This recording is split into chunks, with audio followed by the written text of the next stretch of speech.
Колку се реални заканите од ДУИ за политичка криза, доколку како што велат се чепне законот за употреба на јазиците. Според Петар Арсовски, просторот за маневар на Ахмети ќе биде ограничен, доколку уставен се држи до препораките од Венецијанската комисија.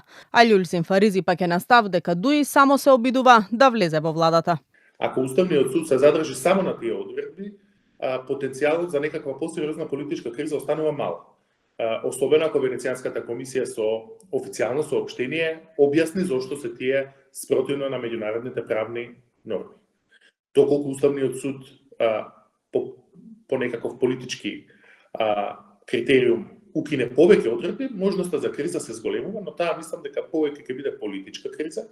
Мислам дека ДУИ бара нов наратив на кој може да го залепи условно речено своето натамошно политичко делување и не верувам дека тоа може да се претвори во бојкот или неможност за одржување на локалните избори, бидејќи тоа не е во политички интерес на ДУИ.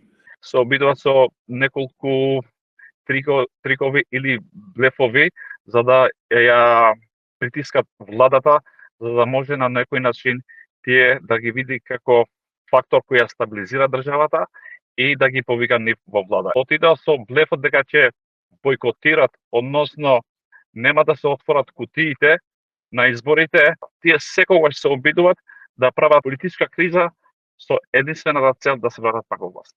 И двајцата се на став дека пораката на амбасадорката Агелер дека одлуките треба да се исклучиво во согласност со законот и ослободени од било какви политички влијанија е јасна и очекуваат токму таква одлука од Уставен за законот за јазици. Токму тоа е и пораката, да се суди само по словото на законот и евентуално по препораките на Венецијанската комисија и со тоа да се намалат, односно минимизираат можностите за дополнителна политичка криза. Јас мислам дека Уставниот суд и така треба да биде, да донесува одлука во врска со законот за употреба на јазиците согласно уставот на државата, а не да донесуваат политички одлуки.